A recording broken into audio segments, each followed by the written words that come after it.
nous voulons t'offrir notre vie. Nous voulons t'offrir notre vie comme un sacrifice vivant et agréable à toi. Prends ce que nous avons, Seigneur, à la mesure du travail de ton œuvre. Je te remercie pour cet argent qui aide notre paroisse, qui la fait vivre matériellement. Mais Seigneur, je te prie aussi que tu nous bénisses et tu nous combles avec les bénédictions spirituelles pour qu'on puisse avancer et glorifier ton nom ici, sur cette terre. Au nom de Jésus-Christ. Amen.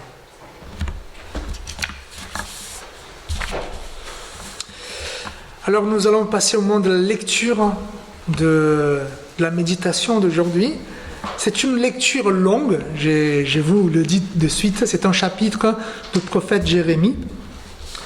Et c'est très important d'écouter la parole de Dieu, donc je voudrais inviter Madame Soum pour lire. Vous pouvez accompagner le texte qui sera projeté.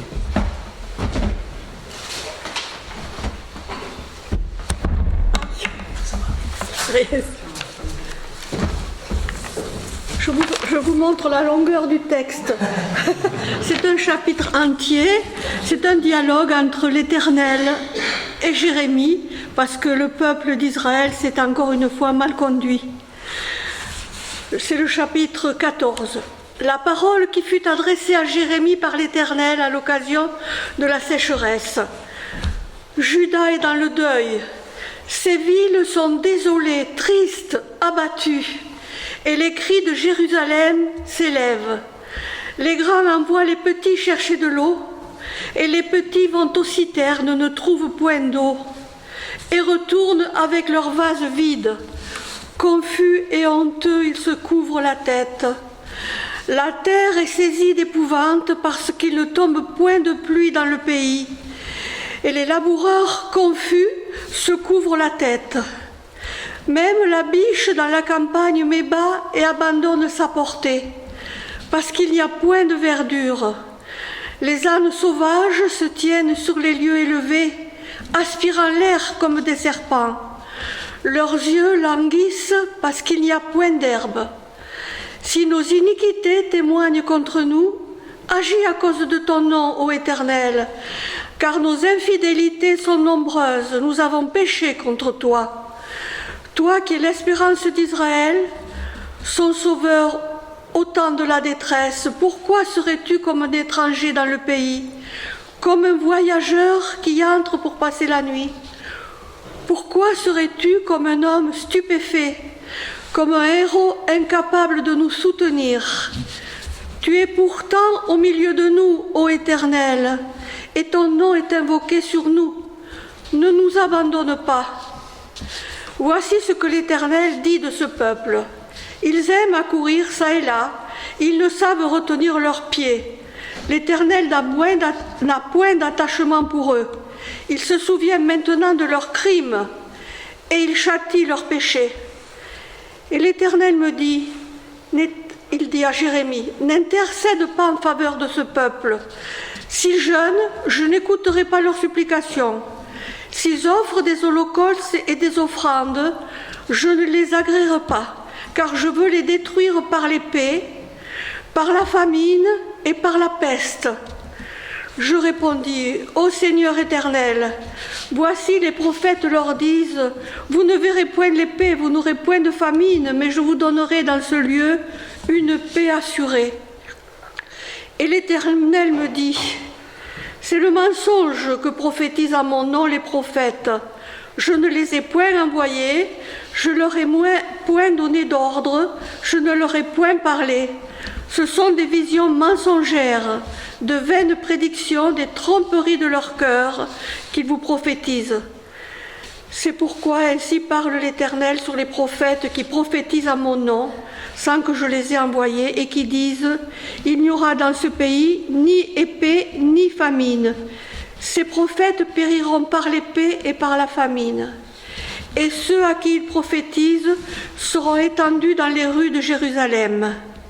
Par la famine et par l'épée, il n'y aura personne pour leur donner de la sépulture, ni à eux, ni à leurs femmes, ni à leurs fils, ni à leurs filles. Je répandrai sur eux leur méchanceté.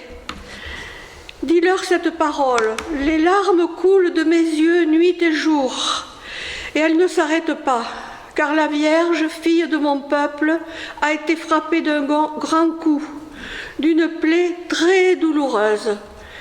Si je vais dans les champs, voici des hommes que le glaive a percés. Si j'entre dans la ville, voici les êtres qui consument la faim. Le prophète même et le sacrificateur parcourent le pays sans savoir où ils vont. As-tu donc rejeté Judas et ton âme a-t-elle pris Sion en horreur? Pourquoi, nous frappes-tu sans qu'il y ait pour nous de guérison? Nous espérions la paix et il n'arrive rien d'heureux. Un temps de guérison et voici la terreur. Éternel, nous reconnaissons notre méchanceté, l'iniquité de nos pères, car nous avons péché contre toi. À cause de ton nom, ne méprise pas, ne déshonore pas le trône de ta gloire. N'oublie pas, ne romps pas ton alliance avec nous. Parmi les idoles des nations, en est-il qui fasse pleuvoir? Où est-ce le ciel qui donne la pluie? N'est-ce pas toi, Éternel, notre Dieu? Nous espérons en toi, car c'est toi qui as fait toutes ces choses. Amen.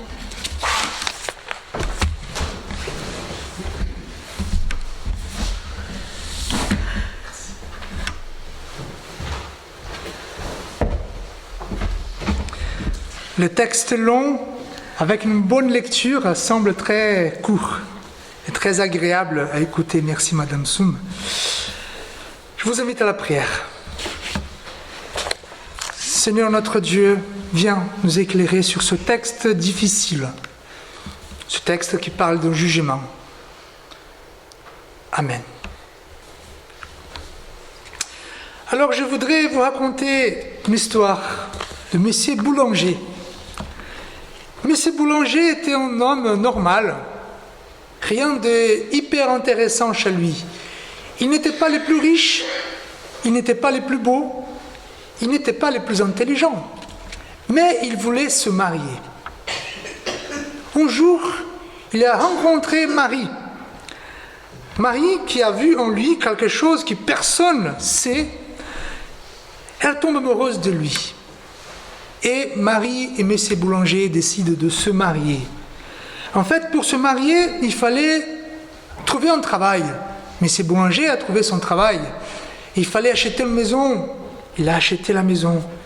Il fallait acheter une alliance.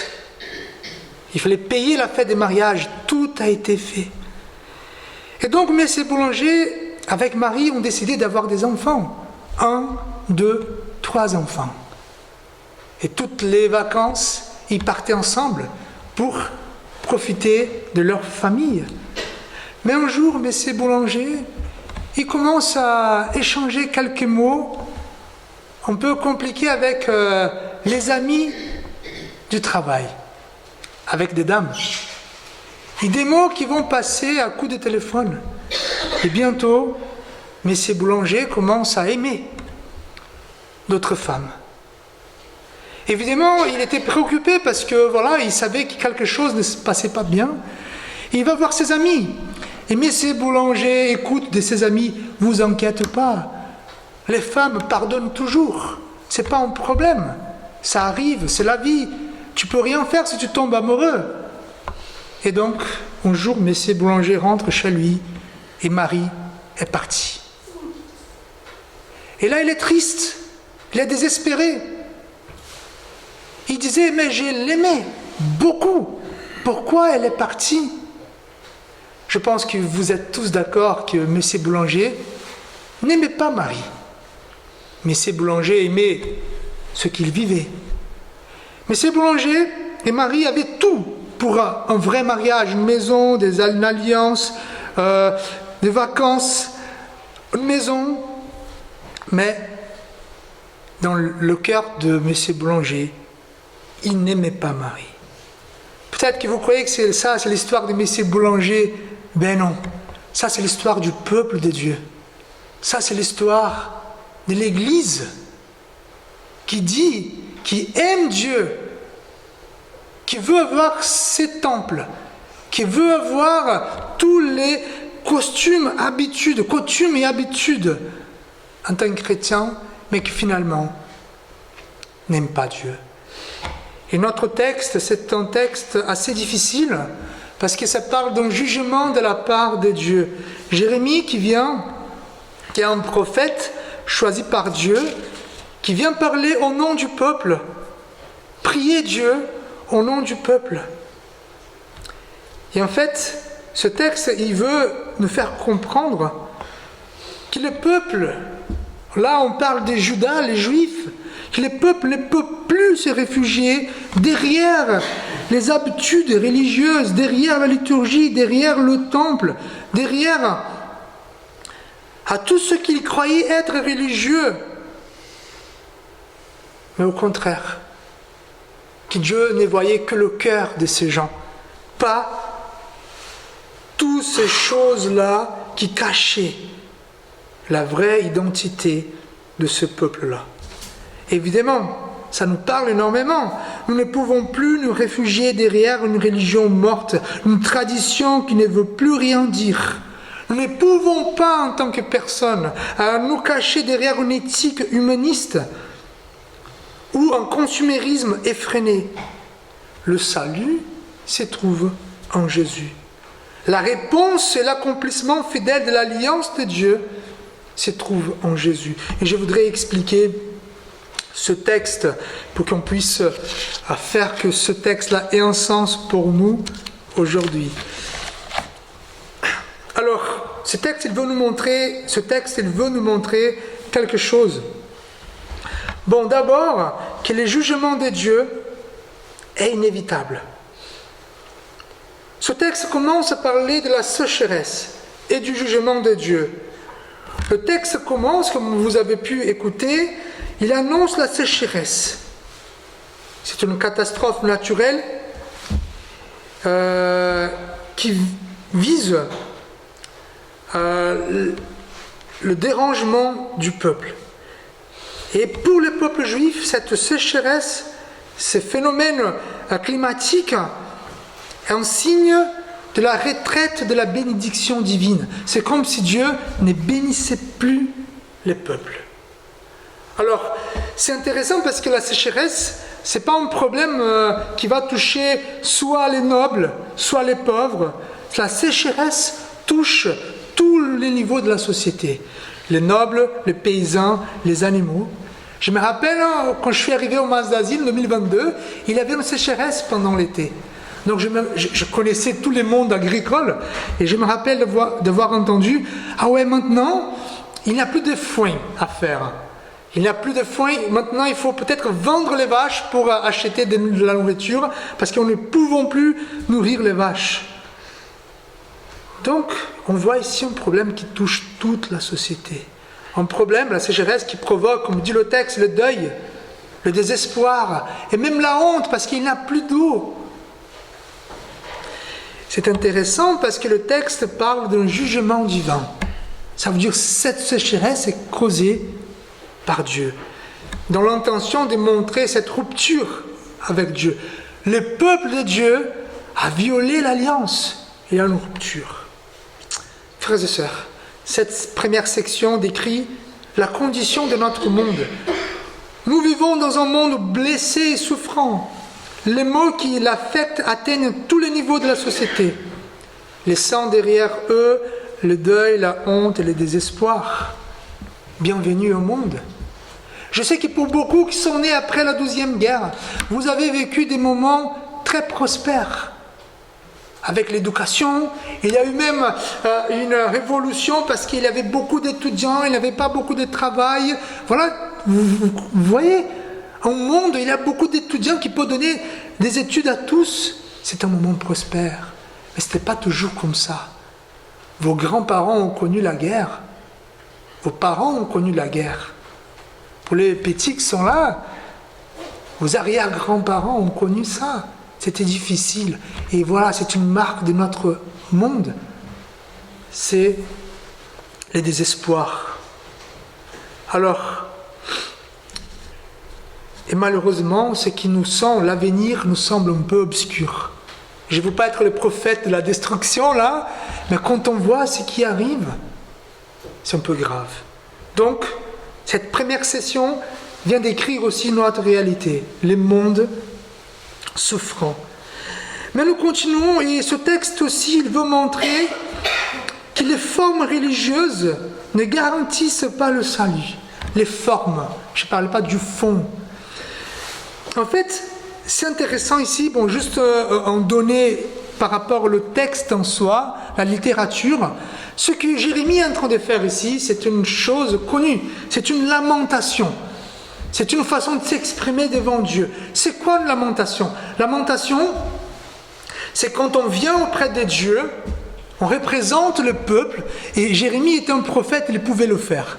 Et donc il vient dire, Seigneur, regarde-nous, regarde notre situation. Nous sommes fichus à cause de notre iniquité. Et à ce moment, dans une lamentation, il avait la parole de Dieu qui venait pour donner l'espérance. Et Jérémie, il parle, il dit, voilà ce que nous avons fait, nous faisons des holocaustes, ton nom est proclamé dans tous les pays, nous pensons à vous. Mais quelle est la réponse de Dieu? Au lieu de réconforter les peuples, au lieu de dire, comme il y a d'autres psaumes, d'autres lamentations, où Dieu va dire, je viendrai, je suis le Dieu de l'espérance, je suis votre Dieu, je suis celui qui va vous rassasier. Dieu, il proclame un jugement divin. Alors, il parle de tout ce qui va arriver au peuple. En plus, Dieu interdit Jérémie d'intercéder pour le peuple. Il parle de l'iniquité du peuple. Un peuple qui parlait beaucoup de Dieu, qui avait beaucoup de pratiques religieuses, mais que finalement, dans leur cœur, dans le cœur des gens qui habitaient dans ce peuple, ils étaient loin de Dieu. Alors, ici nous voyons l'histoire de toutes les religions traditionnelles et sociologiques, qui est profondément enracinée dans les familles, dans les habitudes. Je suis protestant, je suis catholique. Est-ce que cela suffit? Nous voyons aussi cette histoire d'une religion sociologique, une religion transmise, parfois vécue par réflexe, mais qui n'a plus de conviction. Parfois, on pense que le fait d'assumer que nous sommes chrétiens, que nous avons telle ou telle religion, ça peut nous placer dans une relation confortable avec Dieu. Parce que je suis chrétien, je suis accepté par Dieu. Parfois même, nous venons à croire que le fait de dire que nous sommes chrétiens, ça rend Dieu, d'une certaine manière, redevable envers nous. Comme si notre appartenance religieuse lui imposait de nous bénir selon nos attentes. Et lorsque les choses se déroulent pas comme nous l'avions imaginé, nous sommes tentés de dire que Dieu est le coupable. Comment cela peut arriver à moi? Moi, je suis chrétien. Comment je peux perdre quelqu'un que j'aime si je suis chrétien? Comment je peux perdre mon emploi si je suis chrétien? Alors, le peuple d'Israël nourrissait une illusion semblable à celle-là. Ils croyaient que les célébrations, les rites religieux, cela allait assurer la faveur de Dieu, la prospérité et la paix. Et pourtant, Dieu était très clair. Vous êtes loin de moi. Et cette histoire nous interpelle aujourd'hui. Elle nous rappelle que Dieu ne cherche pas seulement des gestes religieux ou des traditions fidèlement répétées. Par exemple, Noël, Pâques, Pentecôte. Chacun fait ce qu'il veut, on est d'accord, mais ça ne peut pas assurer la faveur de Dieu. Dieu il souhaite des cœurs disponibles. Alors je vais vous donner un exemple. Alors imaginons deux sports différents, le basket et le foot. Chacun a ses règles, ses objectifs, sa manière de jouer et sa manière de marquer des points. Alors, quand on fait un but, ça compte 1 point. Quand il a le panier, ça compte 2 points. Voilà, c'est déjà différent. Alors, on ne peut pas s'attendre au résultat d'un match de foot si on joue le basket, on est d'accord? Je ne peux pas penser que quand je marque le but, je vais avoir 2 points. Ce n'est pas le cas. Les règles ne sont pas les mêmes et les résultats non plus. Et je pense que nous sommes tous en accord avec ça. Alors c'est ça que le prophète Jérémie est en train de dénoncer. Beaucoup de personnes vivent selon les règles du monde. Ils adoptent leurs valeurs, ses priorités et ses comportements. Mais ils attendent pourtant un résultat qui vient de Dieu. Je ne sais pas si vous avez compris. Les gens vivent comme s'ils étaient dans le monde. Ils font tout pareil. Mais lors du résultat, ils attendent des bénédictions, ils attendent d'autres choses. Des gens qui font ce que le monde fait, suivent la même logique que le monde et au moment d'attendre des fruits, ils souhaitent être bénis. Donc ils vont sortir cette carte joker en disant « Je suis chrétien ». Je vous donne quelques exemples. Imaginez dans le travail. Vous arrivez dans un travail, au lieu de travailler pour la gloire de Dieu, vous faites tout ce que les autres font. Des mensonges, vous ne travaillez pas comme il faut, vous faites des choses, et les résultats, là peut-être que les résultats, c'est la bénédiction.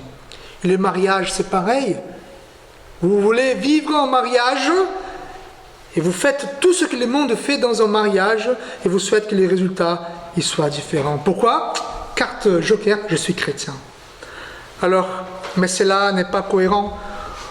On ne peut pas jouer selon les règles du monde et espérer récolter les fruits de la vie avec Dieu. Jérémie nous rappelle ainsi une vérité simple mais exigeante. Si nous désirons les fruits de Dieu, nous sommes appelés à apprendre à vivre selon les voies de Dieu. Concrètement, ce message nous invite à examiner notre manière de vivre. Il nous pousse à nous demander selon quelles règles jouons-nous notre vie? Celle du monde ou celle de Dieu? Cela se manifeste dans des choix très quotidiens, dans notre manière de parler, de travailler, d'aimer, de gérer l'argent, de vivre nos relations, de vieillir, de pardonner, ou encore de réagir face à l'injustice et à la souffrance. Dire « je suis chrétien » ne suffit pas si notre vie suit en tout point une logique contraire à l'Évangile. Dieu cherche des vrais adorateurs. Il ne cherche pas des appartenances religieuses. Et comme je vous dis souvent, porter la croix aux guénottes, c'est juste l'esthétique. Ce n'est pas en assurance que nous aimons Dieu. Le texte continue. Là, il parlera des faux prophètes. Donc, dans cette détresse, le peuple de Dieu écoute souvent, voilà, les prophètes qui disent « Non, vous aurez la paix, Dieu va arrêter la sécheresse, rien va vous arriver. » Des faux prophètes, et Dieu va dire « Moi, je n'ai jamais envoyé ces gens-là. C'est du mensonge. Ils vous trompent, c'est une illusion. » Et frères et sœurs, quand on regarde notre vie, regardons l'exemple de Messier Boulanger là. Évidemment, d'un côté, nous avons une part de responsabilité personnelle dans notre relation avec Dieu, dans notre comportement. Mais parfois, il y a des faux prophètes dans notre vie qui viennent nous donner des conseils pour dire c'est pas grave, vous vivez votre vie comme vous voulez, loin de Dieu, vous faites tout ce que le monde fait, et c'est pas grave. Dieu est en train de dire que c'est des faux prophètes.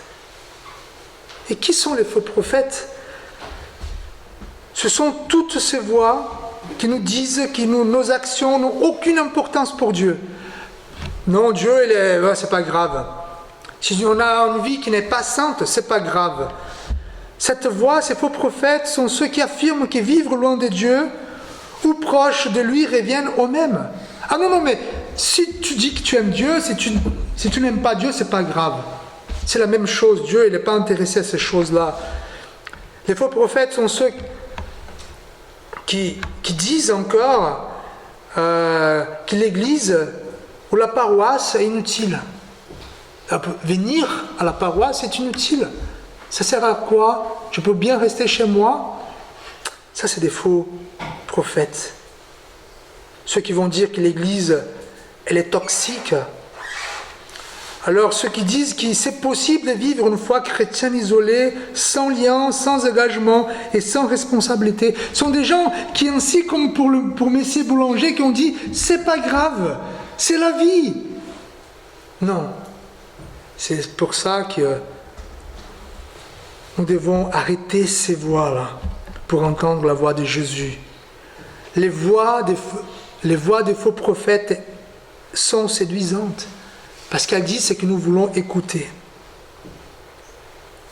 Alors, et la dernière partie de ce texte, Jérémie, il va nous montrer que il faut accepter que nous méritions être méprisés par Dieu et comprendre ça, que nous méritions être méprisés par Dieu, c'est le premier pas pour être accueillis par lui. Le texte va nous montrer que le peuple, il est loin de la volonté de Dieu et que Dieu va énoncer et annoncer son jugement. Et qu'est-ce que Jérémie il fait? Au lieu de dire Dieu, aie pitié de nous parce que nous sommes un peuple fidèle, il a essayé. Il dit Dieu, aie pitié de nous parce que nous faisons des holocaustes, ton nom est répandu parmi nous. Ça n'a pas marché. Dieu dit le jugement va avoir lieu. Et qu'est-ce que Jérémie il fait maintenant? Il change son argument. Il dit Seigneur, aie pitié de nous par l'amour à ton nom, par la gloire de ton temple, par ton nom. Donc, il met Dieu à la place.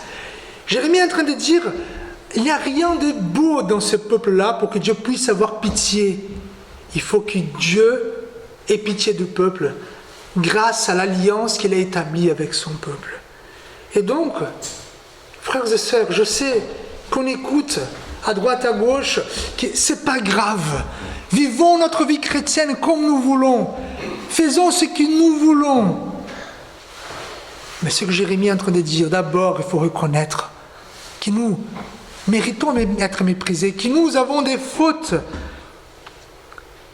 Alors, Jérémie cherche à conduire le peuple à une prise de conscience essentielle et existentielle. Le malheur dans lequel il se trouve n'est pas d'abord la faute de Dieu, mais en grande partie la conséquence de ses propres choix.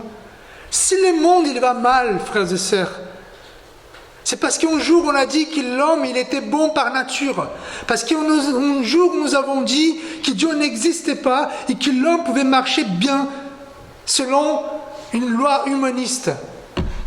Mais ce qu'on voit aujourd'hui, c'est loin d'être bon. Et Jérémie est en train de dire, reconnaissons que les hommes ne sont pas bons par nature. Même si l'homme habitait, s'il était ermite, s'il habitait au milieu de la forêt, il serait encore méprisable à cause de ses fautes. Alors,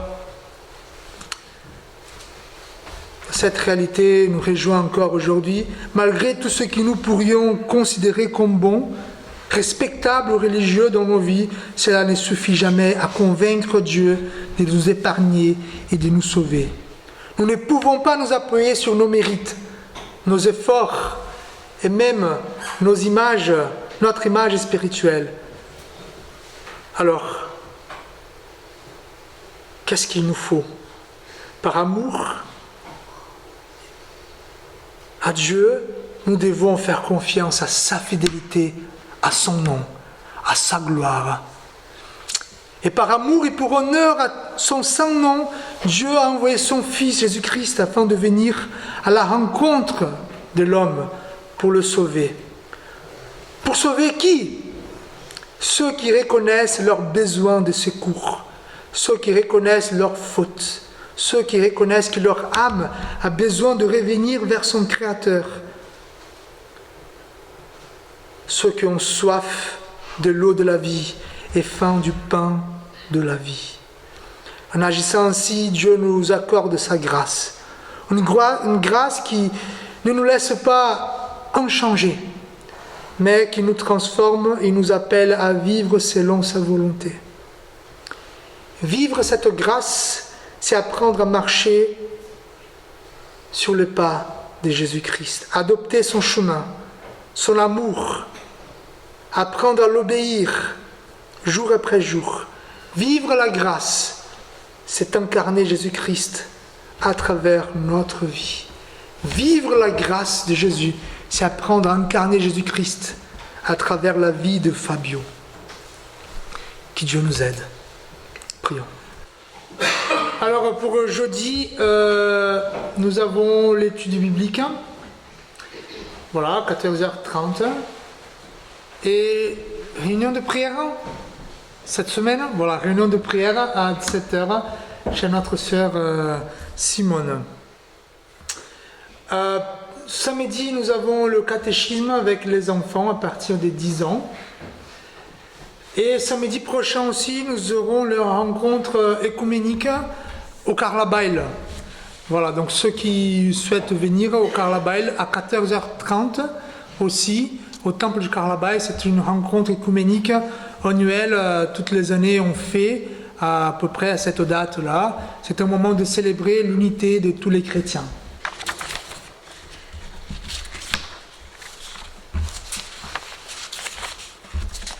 Je vous invite à vous lever pour...